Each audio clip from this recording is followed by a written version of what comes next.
lead the House in the manner you have shown and call out anybody who is errant in their conduct. Thank you. Jared? I thank you very much, Honorable Speaker. And whereas you have closed that debate, I would want to take a tangent from what both the majority and minority leaders have talked about, Honorable Speaker. Honorable Speaker, we have lately seen discordant voices, especially emanating from the presidency. And the presidency is composed of the president, the deputy president, the cabinet, and those others in that chain, Honorable Speaker. Honorable Speaker, whereas I would be least concerned about what happens in Kenya Kwanza, but when these matters have potential to create disunity in our country, then I will be very much concerned, Honorable Speaker.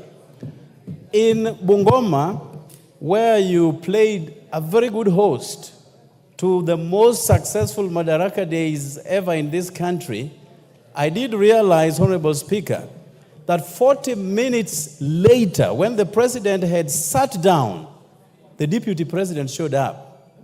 And the president of the Republic of Kenya had to welcome his deputy, which is totally a break from tradition, Honorable Speaker. On Sunday, during an event of the Akorino brothers in Nakuru, the deputy president arrived 1 hour after the president had sat down. And just next to that president was his seat, which was being warmed by the Minister for Water and Irrigation, my friend Zachary Njeru. And when he showed up, he started, castigating the weather. He started castigating his means of transportation and many other things, Honorable Speaker. Yesterday, to my dismay, the deputy president took a commercial flight to Mombasa and was hauling his own bag, getting into the aircraft, Honorable Speaker. Honorable Speaker, this House appropriates and budgets for travels of the deputy president, Honorable Speaker. And at no given time have we ever envisaged a situation where he takes a commercial flight. But if he takes solace out of commercial flights, then it is upon and incumbent upon this House to reduce his travels by 95%, because we know what is being charged by commercial flights and the rates that are being charged by chartered flights, Honorable Speaker. Honorable Speaker, whereas this government is barely 2 years in office, we have listened to quite disdainful statements emanating from the office of the Deputy President. And I want to ask you, Honorable Speaker, that the majority leader here present to shed more light over these issues, because they touch on us as the consumers of government services, Honorable Speaker. Whereas a lot has already been spoken about regarding sugar and the loans that were offset by the government, Honorable Speaker, just yesterday, in a cabinet meeting, 6 billion shillings owed by coffee farmers was cancelled by the cabinet, Honorable Speaker. And there is no fury about it. But when the same government cancels debts owed by government-owned sugar mills, then it becomes a matter of concern by one particular governor of Nyeri, Honorable Speaker, who has since abrogated himself the role of a spokesperson of somebody else, Honorable Speaker. You know, I've always believed that governors are so busy. Your point. I've always believed, Honorable Speaker, that governors are too busy to even indulge in issues holding brief for others, Honorable Speaker. So, Honorable Speaker, these are fundamental, germane, and salient issues that, left unchecked, have the potential to create bigger problems for this country that we all love. So I implore upon my very good friend, Honorable Kimani Ichung'wah, the MP for Kikuyu, to shed more light on these matters. Otherwise, if there is a real problem that the deputy president is suffering, that as a house we can help him solve, then this is the right platform. But if he's creating, disunity and playing victim at the same time, so that a particular section of the government would go a different way, and we want to know and call him to order. I thank you, Honorable Speaker, for the... Yes, member for Kahawa. Mr. Speaker, Norwaraka.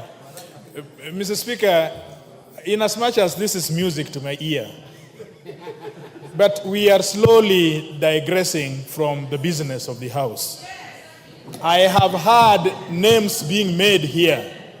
And Mr. Speaker, you are the biggest advocate of protection that persons must not be named here adversely without a substantive motion. That side has a majority, supermajority, so they say. There is nothing that stops them from dragging that Gachagua here so that they can impeach him. They can impeach him so easily by bringing him here and vote against him. So why should we divert from business of this House and enter into some charade and hypocrisy and politics instead of doing business which is before us? We know what you people are saying. We know the politics you are doing. But we also have our politics. We don't want to turn this place into a political arena. We know that this matter has been choreographed. Who doesn't know that? Order, Honorable Kajwang. Order. Yes, that is Atandi. Honorable Speaker, I didn't want to enter into this conversation, but Honorable Speaker, let the truth be said. The governor of Nyeri did not say anything out of this world. The governor of Nyeri was simply saying that there is no equity in sharing of national cake, and that's a fact. That when you look at the budget we have just passed here, so many sections of this country are not receiving projects. And the governor of Nyeri, as a leader elected by Nyeri residents, must fight for the welfare of Nyeri residents. So, Honorable Speaker, I think let us stem this discussion. The national cake is not being shared equitably. Most parts of this country are not receiving resources. And I want to support him. Let us not be a government that preaches unity because it is favoring us. Because if there is chaos, people who are stealing will not steal. You don't steal in chaos. You steal when there is unity. So we don't want this conversation about unity because we need unity and peace so that we can be able to steal in peace. Let us be genuine about unity. If you're talking about unity, let it be about genuine unity. You can't tell me that you are preaching unity here, but there's no development that is coming to my area. You can't tell me you want Kenyans to be united because the preaching you are giving us is for your good. So the Nyeri governor should not be discussed here, Honorable Speaker, unfairly. And I agree with him. The government must ensure equity in sharing of national cake so that all Kenyans can be happy and be peaceful and be united. You cannot be united in statements, in empty statements. Let us be united. Let us have real unity. Real unity is about how many resources, how much money is going to Siaya, vis-a-vis how much money is going to Kiambu. How much money is going to Washington, vis-a-vis how much money is going to Kisumu. That is the unity that I want to hear about, not unity, empty statements about unity. I support the Nyeri governor. Thank you. Yes, Osoro. Yes.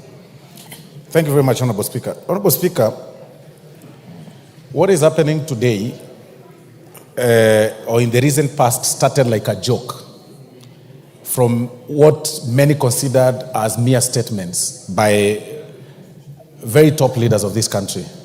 It started from statements like, the shareholders claiming that there are some communities that really did not contribute to the formation of this government, calling other people shareholders and other people traitors, and people kept quiet. But, Honorable Speaker, if this House keeps quiet, the trend this country is taking will take us back to 2007, 2008, if we are not careful. Because it started from one particular leader, then it went down to what we'll call his supporters, or he recruited some speakers or a mouthpiece to speak on his behalf.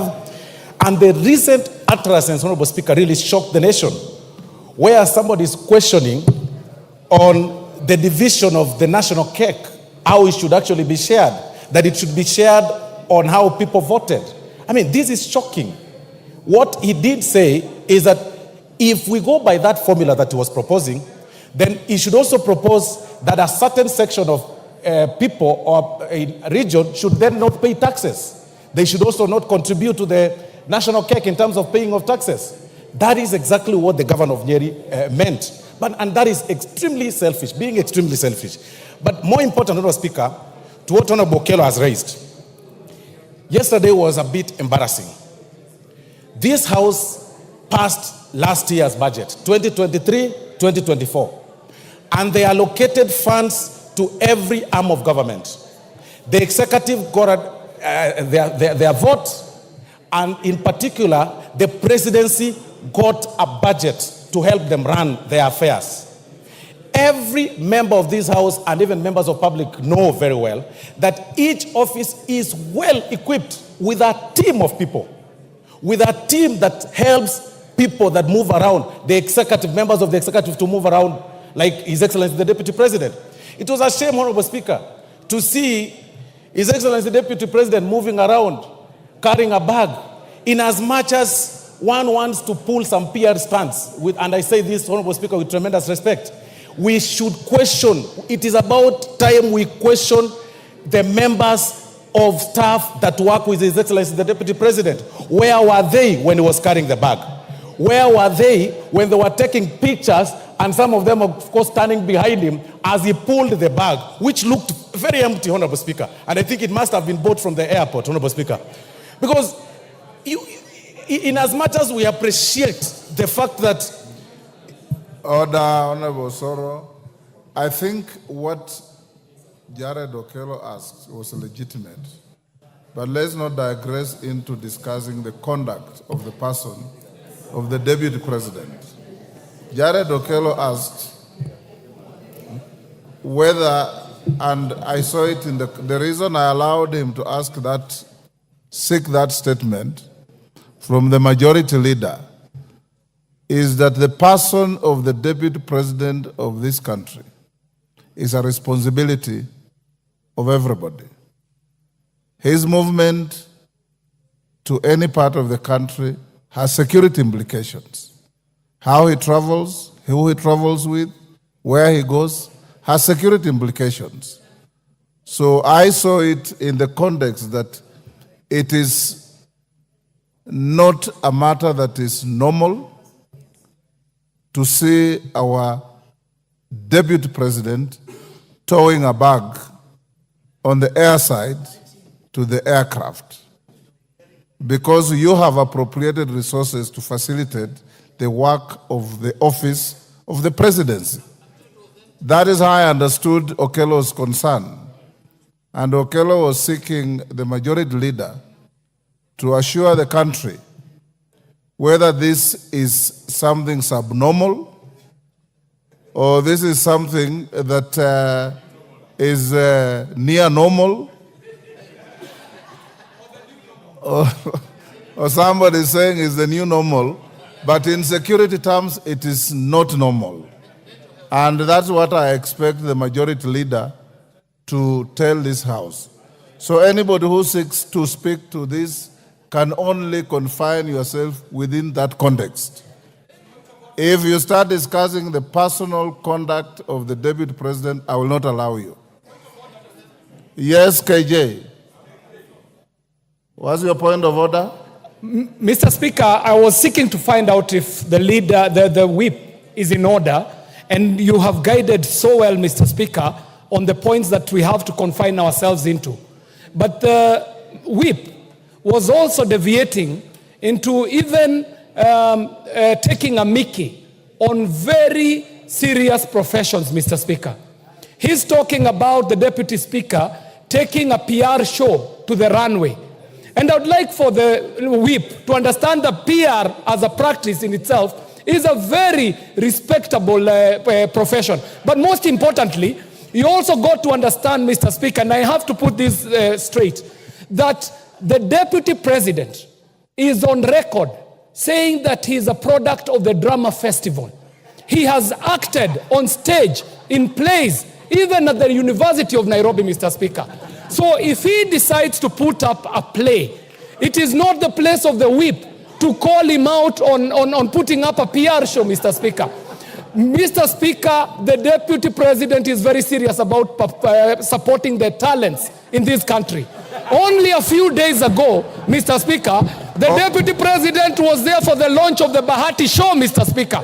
We might have had a continuation of the same show on the side, on the runway of at the JKI, Mr. Speaker. So, Mr. Speaker, I was seeking to find out if the whip is in order to take a mickey at very serious professions. The profession of PR and public relations, the profession of actors, and even the people who chase clout for content, Mr. Speaker, for TikTok, are also doing a serious job, Mr. Speaker. So I would want you to find the whip out of order totally, Mr. Speaker, for deviating from the issues as you directed. Thank you very much, Mr. Speaker. Order, honorable members, honorable KJ. The act of a Deputy President towing a travel bag on a runway is not a display of talent. And it cannot be. Yes, Osoro, wind up. Thank you very much, Honorable Speaker. Honorable Speaker, I stand guided, and I'll not delve into the conduct of His Excellency Deputy President. But Honorable Speaker, nothing stops any member of this House from bringing the conduct of His Excellency Deputy President, especially when it's a shame to the country, Honorable Speaker.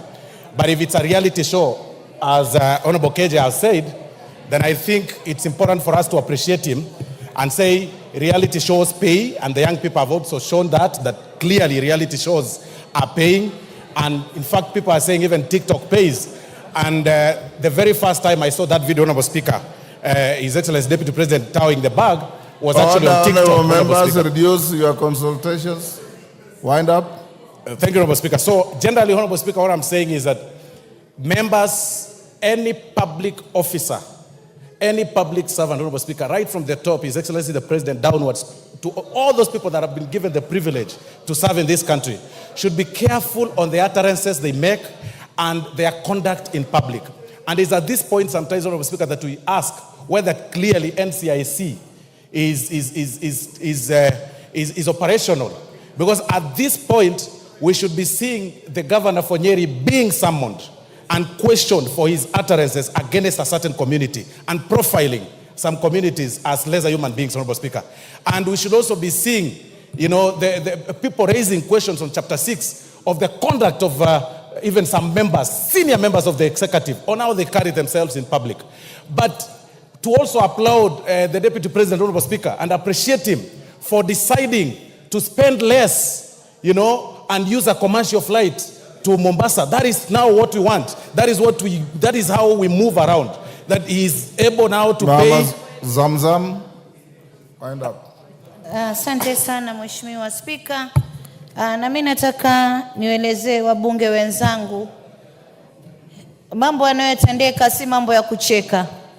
Mheshimiwa Spika, sisi tunajua majukumu ya naibu wa rais.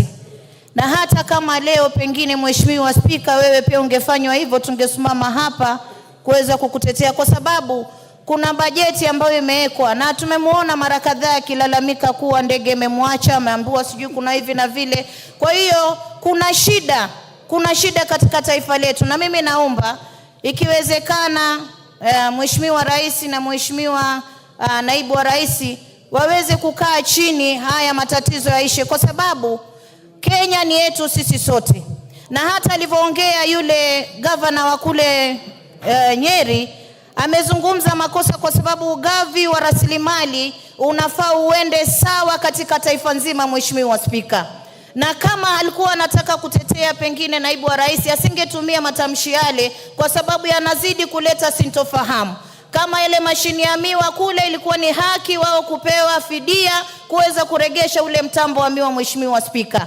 Lakini kwa yote ile pia sisi kumuona katika ndege ambao ni abiria wa kawaida bila hata security, Mheshimiwa Spika, ilikuwa inatatiza ile image ya taifa la Kenya, Mheshimiwa Spika. Kwa hiyo mimi naomba, na nimeona hata wabunge katika mikutano wakizungumza, wakirusha cheche za maneno.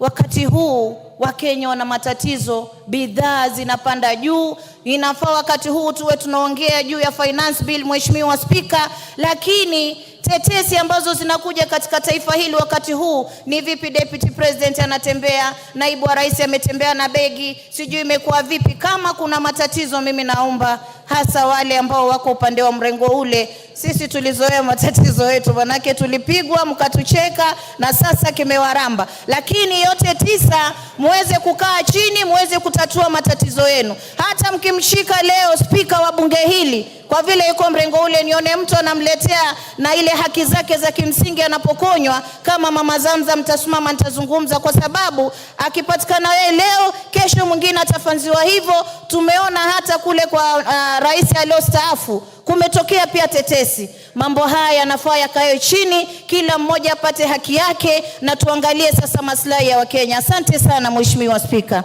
Mkunji.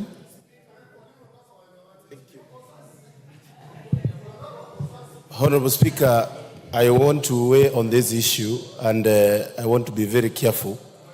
Honorable Speaker, almost everybody who is speaking on this issue is my senior in politics and my senior in many of the things that we are doing. But Honorable Speaker, I feel that I need to put in a perspective of a newcomer in politics of Kenya. Honorable Speaker, while I really don't know how this country will be in a few years, I feel like we are changing tune and we are coming out in a way that we can even mess our democracy. Honorable Speaker, I want to call upon our senior leaders to embrace speaking in the rooms, and then they come out to tell us in very clear terms what is happening and what is going in the country, Honorable Speaker. Honorable Speaker, I was also very worried when I saw the Deputy President carrying his own bag. And I felt sad because if I was there, I could have carried for him the bag. Was he carrying or towing?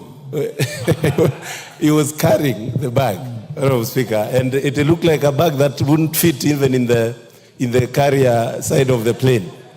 And Honorable Speaker, I feel this is something that the majority leader must clarify to this House.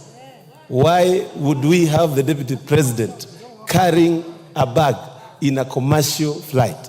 And Honorable Speaker, I also feel we are getting into the conversation of how to save on costs. And we need to embrace what the Deputy President has brought about, that we should be able to travel together with our colleagues who are not senior members of our society. But Honorable Speaker, we have bigger problems to think about.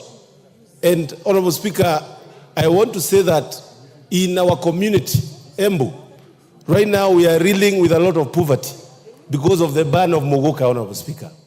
And I feel this House, together with these members, are not doing enough to help us and listen to both sides of the divide so that my people don't die because of poverty, Honorable Speaker, when they were making a living out of this thing. Honorable Speaker, this is serious, and I want to say that we have to know how our people make money and not ignore the fact that they might even mess up their lifestyles.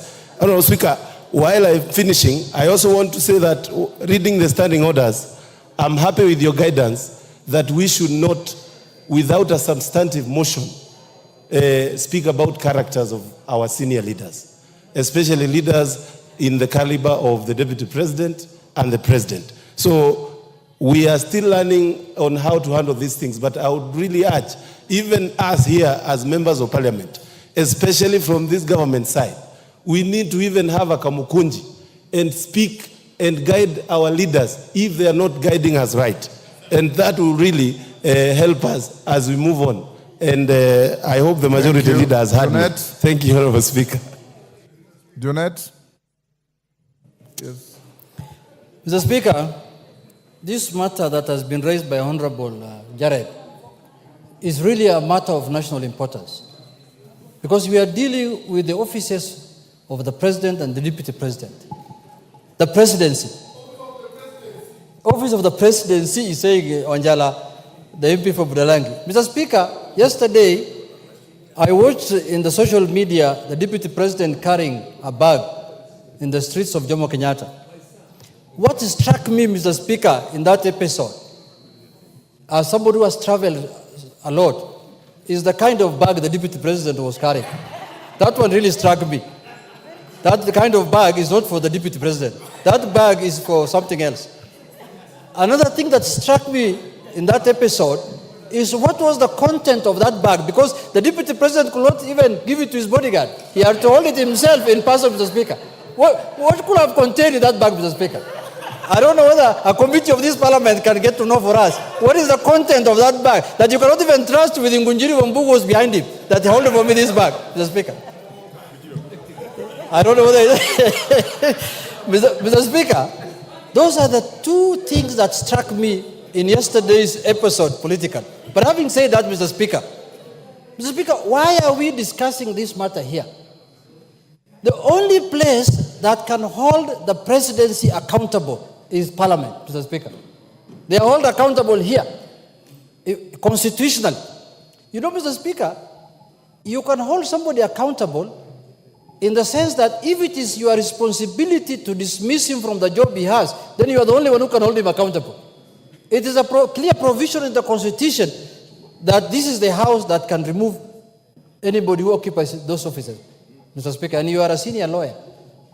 Mr. Speaker, if what I am seeing, or this trend I am seeing continues, you know very well, Mr. Speaker, the Constitution says a state officer must bring honor, dignity, and respect to the office he's holding.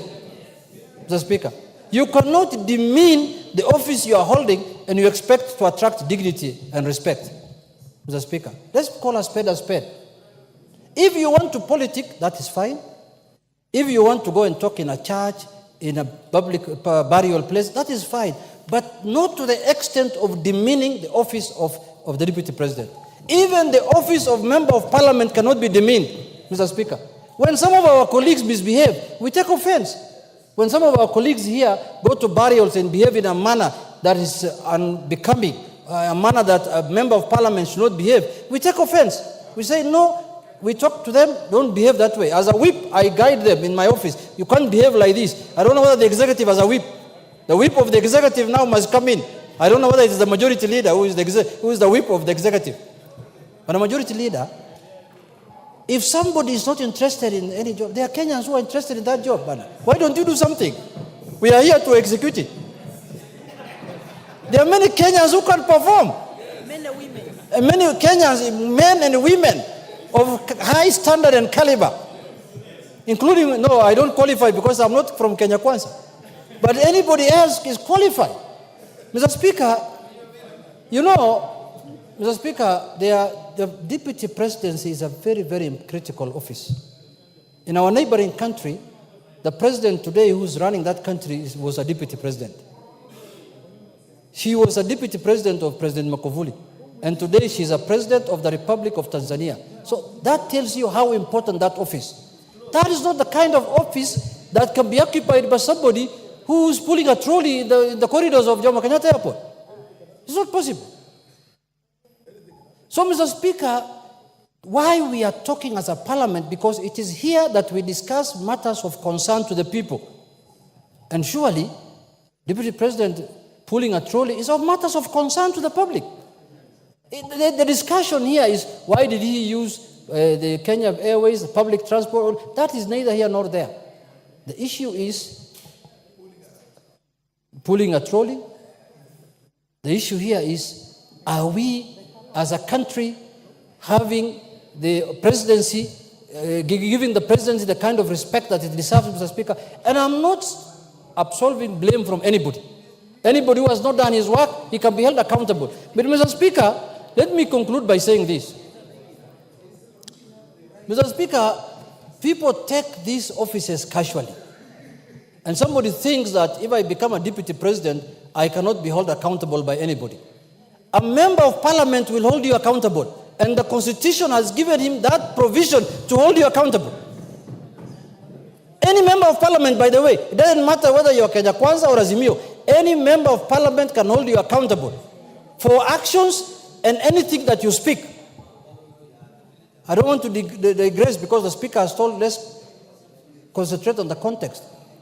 But some of the utterances even are wanting.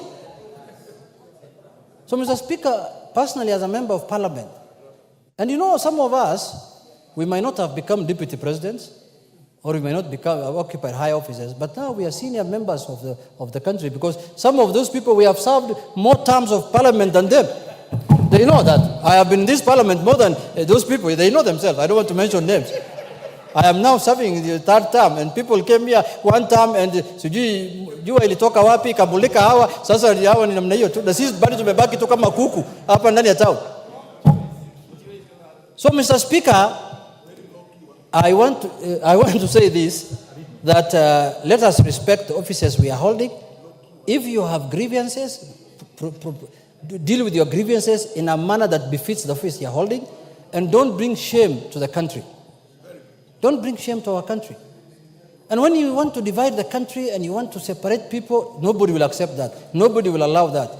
With those few remarks, Mr. Speaker, I want to say, please, for those people who are very close friends of our friend, please buy him another bag.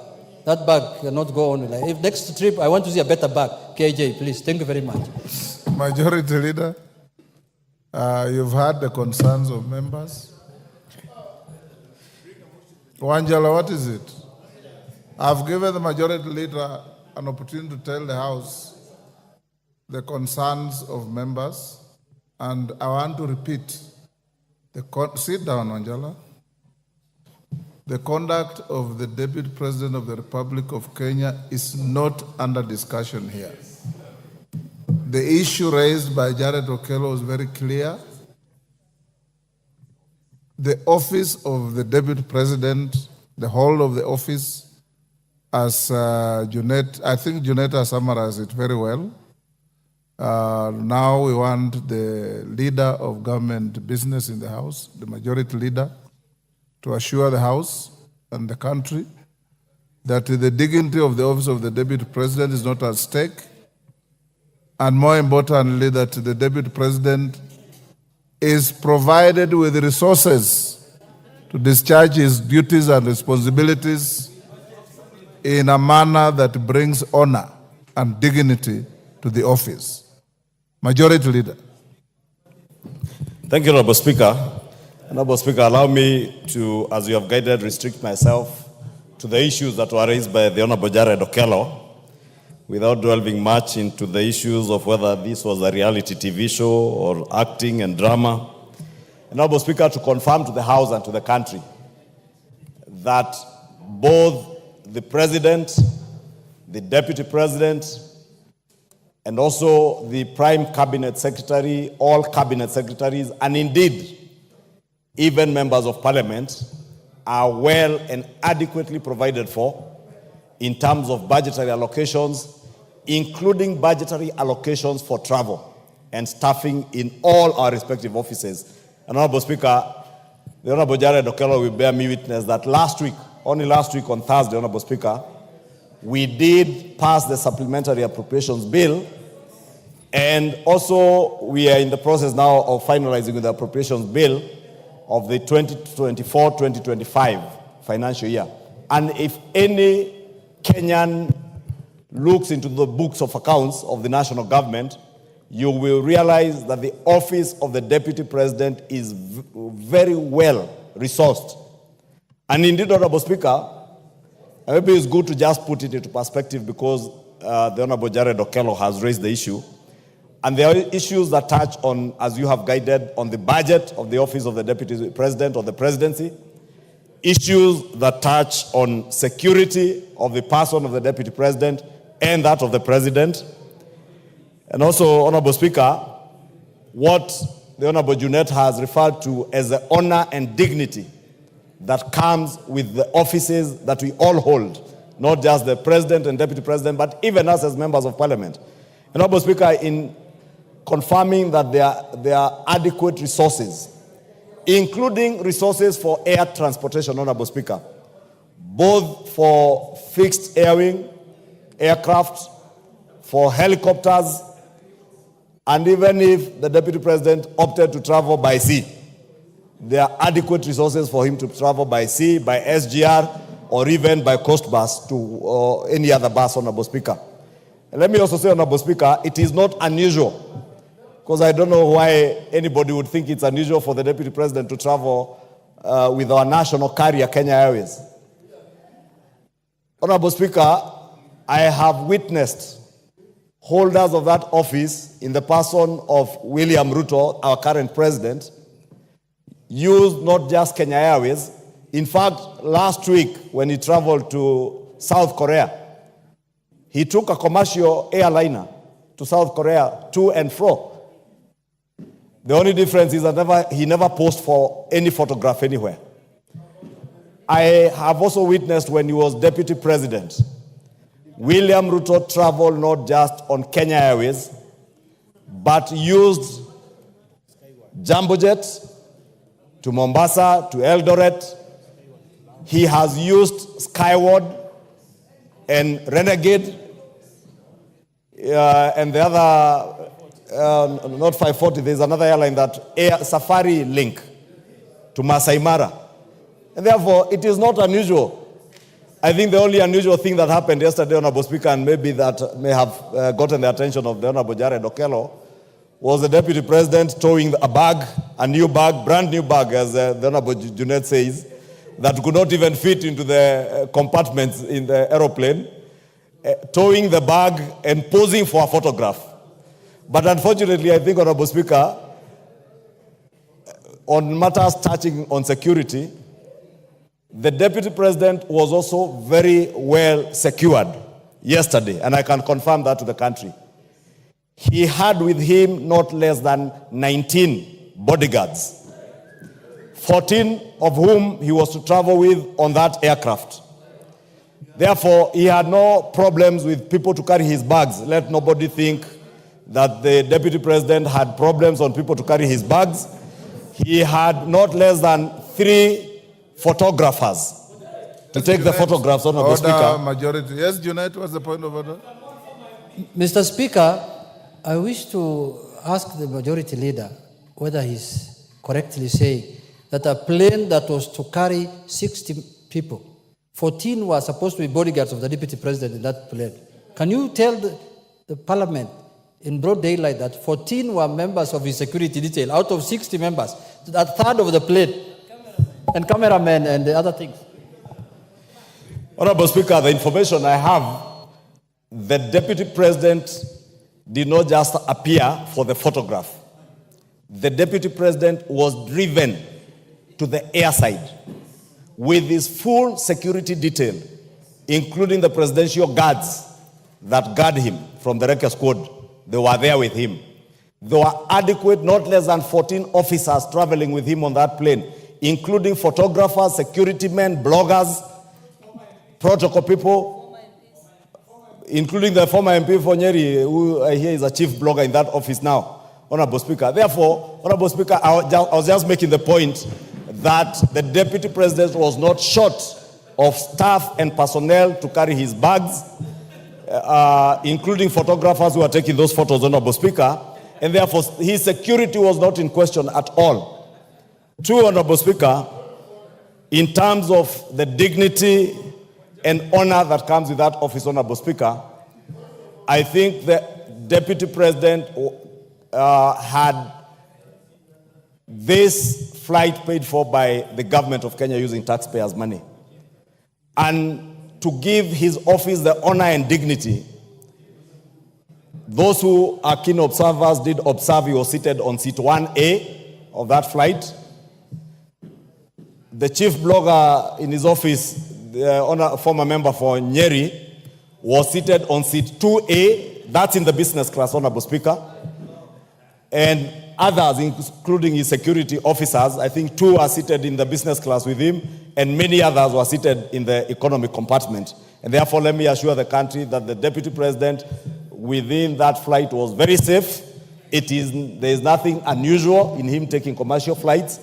Indeed, many of you who attended the National Prayer Breakfast will remember His Excellency the President affirming that out of the austerity measures that government has instituted and which we effected through the Supplementary Appropriations Bill, that his office, that of the Deputy President, and that of the Prime Cabinet Secretary had cut their budgets substantially. And therefore, I only want to encourage the President, the Prime Cabinet Secretary, the Deputy President, when they travel, to bear in mind those austerity measures, but at least to reduce the delegations, if not anything.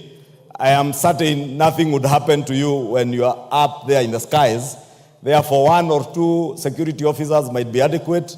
You do not need 3 or 4 photographers to travel with you on that plane. You can send some by SGR or others to drive to Mombasa. Therefore, I want to encourage all our government officers to bear in mind that we are in a tough situation and austerity measures that government has instituted, including Parliament, Honorable Speaker. I was pleasantly surprised the other day when I saw members of Parliament carpooling to travel to Naivasha because they thought it was easier to hold their meeting where they were holding and carpool. And Honorable Speaker, this should be the spirit, Honorable Speaker. But also, Honorable Speaker, more importantly, because I have seen these questions being raised, especially by bloggers,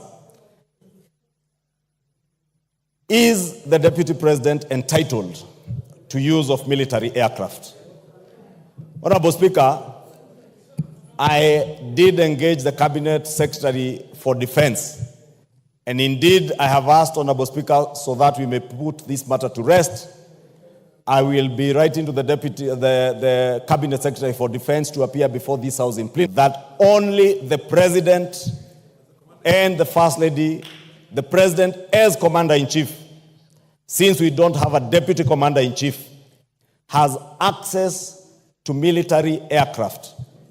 The Deputy President has a police aircraft designated for his use, which currently is under maintenance, and the Cabinet Secretary tells me in the next few weeks they will have finalized with its maintenance, because it is not just a police aircraft that is maintained by government, but whenever the Deputy President is flying that aircraft for his safety and security, bearing in mind the office he holds, is usually flown and operated by Kenya Air Force pilots and servicemen, Honorable Speaker, so that we can assure the Deputy President's safety, assure the country of the Deputy President's safety. Honorable Speaker,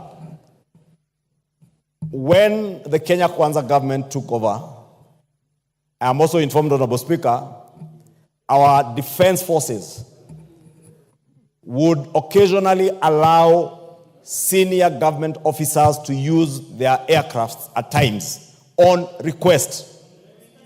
And ordinarily, government policy is when any senior government officer like the Deputy President or the Prime Cabinet Secretary intends to use a military aircraft, because these aircraft are designated for operational work by the military, to request for use of a particular aircraft, whether it's a helicopter or a Dash 8 or a fixed-wing aircraft, through the office of the head of public service, Felix Kosgei.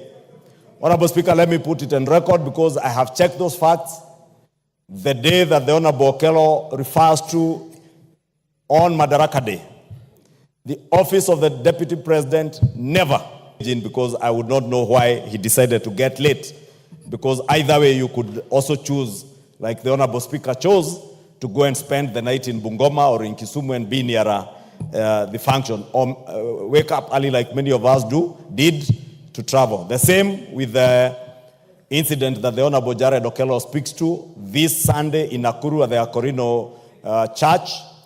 It is true, the Deputy President arrived over an hour later than the president. The president was magnanimous and courteous enough to be able to receive his deputy. And Honorable Speaker, I can also confirm, because I was to join you in Laikipia, we left Nairobi at exactly the same time with the deputy president at about 10:44 a.m. when his chopper was lifting from his current residence. Honorable Speaker, we traveled together. There was a slight challenge with the weather, I can confirm, Honorable Speaker, around Mount Longonot. And we were able to maneuver through within a period that did not exceed 5 minutes. As to why the deputy president chose to tell the country that he had transport and weather challenges, Honorable Speaker, on the pulpit in church, again, I would not be able to be in a position to tell why the person serving in the office of a deputy president would choose to tell what is not true while standing at a pulpit in a church, Honorable Speaker. And since, Honorable Speaker, you have guided, we are not here to discuss the conduct of any person. I do not want to dwell into that. But to assure the country that both the president, the deputy president, the office of the prime cabinet secretary, from what the Minister for Defense has informed me, may in writing ask for use of military aircraft. And Honorable Speaker, the Defense Cabinet Secretary did inform me that for the last 1 year, the aircraft that were being used by the Deputy President, the Prime Cabinet Secretary's office, and other senior government officers occasioned an expenditure of 500 million shillings, 500 million shillings to KDF. KDF has written to the various offices, and the office of the Deputy President has written back declining to share in the costs of the wear and tear and fuel of these aircrafts. And that is why the Kenya Defense Forces and the Ministry of Defense made a policy decision that should any officer want to use military aircraft, it must be on request, since all these offices have resources appropriated to them for air travel. Therefore, if you use a Kenya Defense aircraft for fuel, for wear and tear, you pay for it from the budget in your office. And therefore, Honorable Speaker, should cry foul that they have not been allowed to use military aircraft. Only the President, as Commander-in-Chief, has unfettered access to use of military aircraft, but that aircraft that is designated from the Kenya Police, that is under maintenance, and I must insist, that maintenance, Honorable Speaker, you've seen what has happened in our neighboring country and our compatriots in Malawi, and may the Lord rest the soul of the Vice President of Malawi and the people who perished in the air crash, in internal peace, Honorable Speaker. We would not fathom that happening to any of the officers serving in our government. And you remember, Honorable Speaker, I'm also informed many of those aircrafts, including the ones used by the President, were put to a rigorous maintenance program following the unfortunate incident where we lost our Chief of Defense Forces. And therefore, it is only fair that we allow our military and those who take care of these aircraft to service them and avail them for use by senior government officers when they are in good and serviceable condition, Honorable Speaker. Honorable Speaker, allow me, I think I have adequately answered to that, but I want to commit, this is just a preliminary answer to the Honorable Jared Okello. I have since spoken to the Defense Cabinet Secretary and asked him, I'll be writing to him to come and appraise the House as to exactly how senior government officers should move, how secure the aircrafts they are using are, and how often they service them, and any challenges that they may have with those aircrafts, Honorable Speaker. In conclusion, Honorable Speaker, let me speak to many people, Honorable Speaker, because I saw a very unfortunate post yesterday on social media by those bloggers who work in those big offices, Honorable Speaker, anticipating the demise or the occurrence of a vacancy in the office of the President. Honorable Speaker, there are things people may do casually and post online.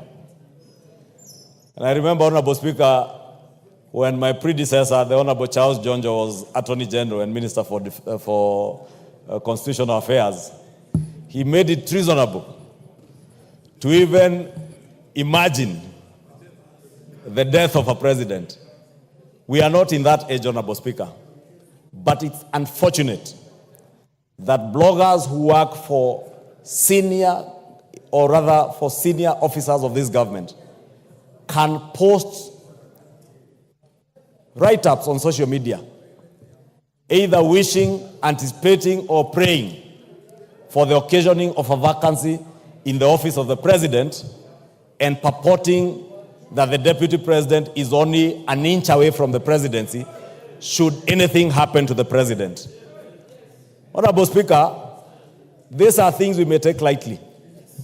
Just as we may take lightly the talk that you referred to by the governor for Nyeri, or indeed the talk about people going to their villages. And I want to agree with Honorable Soro. These are the kind of things, Honorable Speaker, in 2007, 2008 that led us into the problems that we got into with post-election violence. When people were told to go back to their villages. Honorable Speaker, it is true we all come from villages. But please, when we hold senior government positions, we must grow beyond our villages. We must remember that we bear a greater responsibility to the people of Kenya way beyond our villages.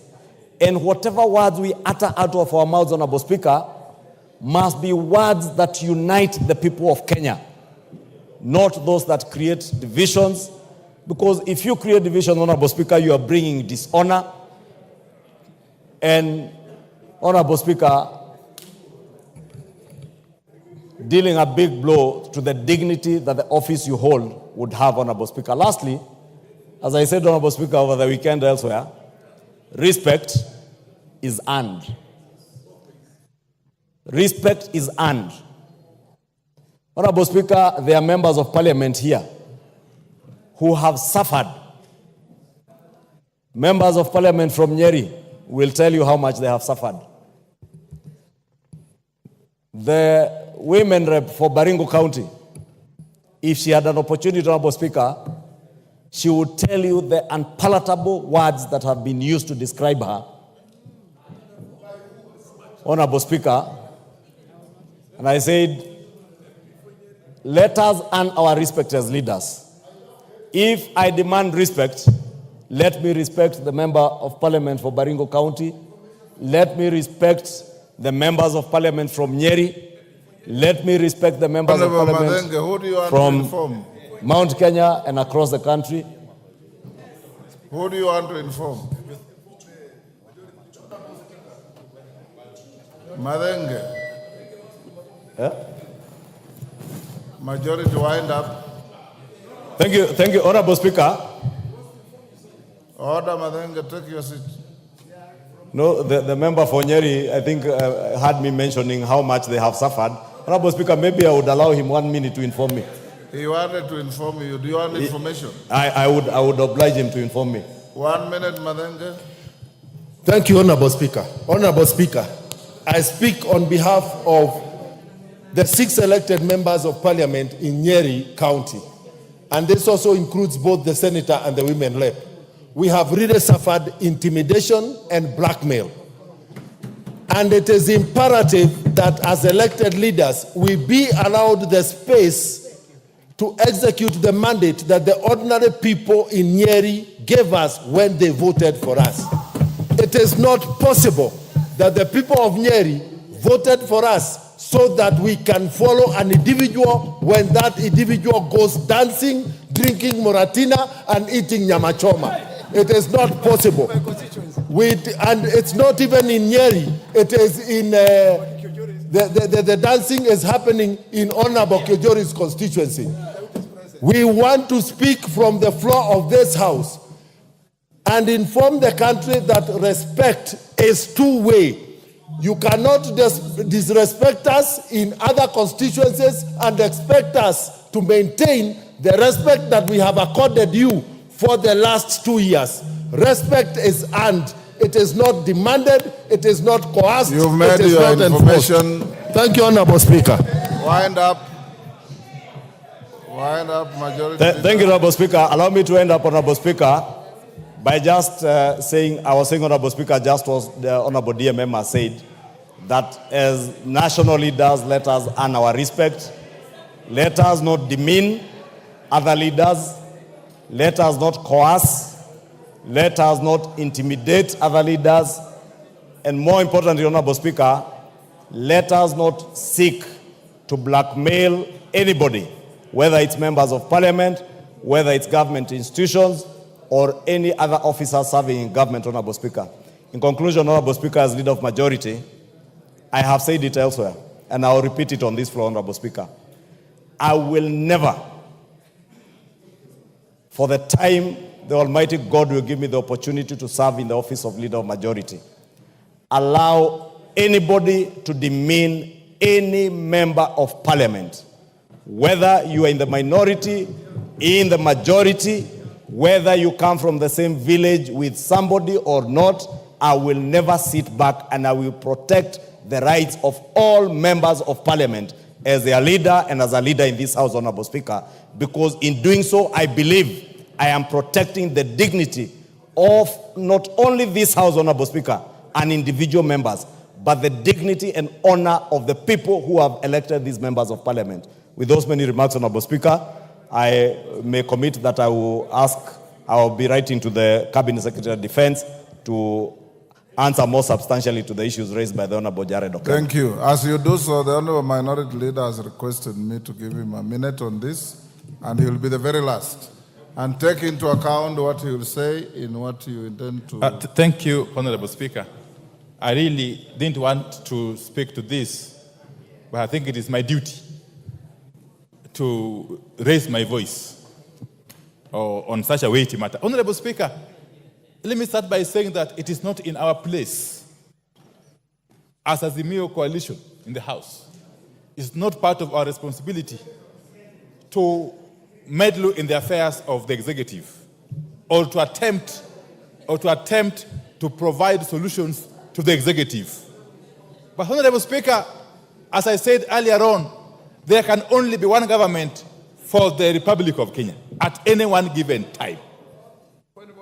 Honorable Speaker, there can only be one government for the Republic of Kenya at any one given time. And therefore, a dysfunctioning government, regardless of who has formed that government, affects every citizen. What we are seeing here is the making of a dysfunctioning government. That is what I have to say first. But second, Honorable Speaker, as students of history, we are told that history repeats itself. First, as a farce, and second, as a tragedy. Honorable Speaker, you will recall what happened in this country in the year 1989 or thereabout, when the then Vice President, Dr. Joseph Njuguna Karanja, was hounded out of office on account of becoming too big, of making fellow leaders to kneel before him. He became a kneel before me Vice President. Honorable Speaker, at one point, he actually purported to be the acting president when President Moi was around still. Honorable Speaker, I don't want to say who was right or wrong. Likewise, I don't want to say who is right or wrong in the present instance, because I don't belong to Kenya Kwanza. But let me say this. Honorable Speaker, the Kenya Kwanza government has got a duty now to govern. But you also owe Kenyans a duty to give them a functioning government, a functional government. And therefore, anything that can create dysfunction in government must be sorted out as quickly as possible. Honorable Speaker, you know, when a hyena wants to eat its children, he starts saying that they smell like a goat. Honorable Speaker, I don't know who is the hyena here, who is the goat here. But Honorable Speaker, something is definitely not working. Honorable Speaker, from where we sit as Azimio members, we see a situation where the marriage is not working. And if the marriage is not working, the logical thing to do is to separate. So marry another wife. The wife and the husband are not compatible or are no longer compatible. Yes. So the most logical thing to do is to divorce, but start by separating. So if you want us to help you in the process of separation and divorce, then we are willing to do so. We shall offer our free services. Thank you, Honorable Speaker. Order. Honorable members, wacha tuachie hapo. This matter will end here. Next order. Next order. Order number 11, Committee of the Whole House. Order, honorable members, will you be upstanding?